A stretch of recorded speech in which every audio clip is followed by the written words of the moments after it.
Hi, I'm John, and these are my 5 top tips for quick fixes to make your garden look great. This is my favourite quick fix in the garden. This is a half moon edging tool, and you use it to edge your lawn to create a nice straight line. If you don't have one of these, you can easily use your spade or your shovel just as well. And all you do is you take it round the edge of your lawn, put your foot on it, push it down and work your way along. And what you'll find is that you're creating a nice sharp line where it was raggedy before. And that distinction between the edge of the lawn and the more natural looking borders will look great to the eye.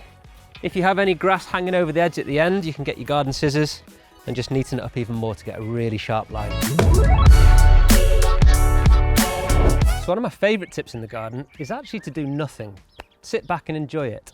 What you'll find with your lawn especially is that you'll start getting all sorts of natural wildflowers, like dandelions, that are great for pollinators. Plant Life, the charity, have a No Mow May campaign, and they say you can get up to 10 times as many pollinators in your garden just by leaving it uncut for 1 month during May. So you're doing your bit to help the planet, and you're going to enjoy your garden more by bringing more life into it too.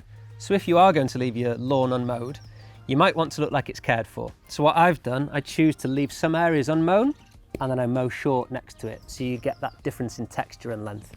And this area in particular, I've planted bulbs into it to naturalise. So I let the grass grow long and I have the bulbs popping up all throughout the year. Things like daffodils and the snake's head fritillaries and the bluebells, and it looks lovely all year round. So for this tip, I like to keep my bushes trimmed, keep them nice and neat. It's a good way of creating a distinction, similar in the way that we did with the lawn and drawing a line. You create a distinction of something that looks cared for against the natural forms of the plants around it. And it's a clever way of drawing the eye as well. So if you have something that is a man-made shape amidst lots of natural forms, it draws the eye. And you can use that to distract you from other areas of the garden that maybe you don't want people to look at so much. Now, another tip within a tip is that whenever you're pruning anything, I think it's a really good idea to use a tarpaulin or maybe even old compost bags that you open out beneath it. It just means that all the clippings will fall onto that. You can bundle it up, stick it straight on the compost heap. So this is a job I love to do every year. I do it in the spring, but you can do it any time of year. And that is mulching the border. Buy yourself a bag of compost, 5 or 6 quid, open it up and spread it out amongst your plants. Get down nice and low into the plants to do it, and you'll see straight away that it really offsets the lovely, vibrant green of the new growth at this time of year. On top of it looking good, dead easy, it also feeds your soil. And by feeding your soil, you're creating bigger, healthier plants too. So in the long run, you're going to see a healthier garden as well.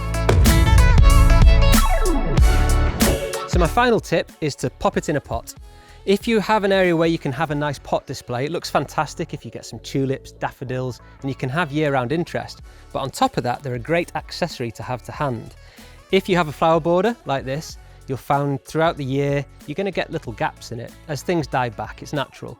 And you can use one of these pots to quickly fill the gap. So I've got this pot of tulips, which are fine on their own, but there's a gap in my border here. Something that I've planted just hasn't survived the winter, so I'm going to use this pot to fill it. And it just tucks in there nicely. And as soon as those tulips die back, I can move the pot back out and I can use it for something else.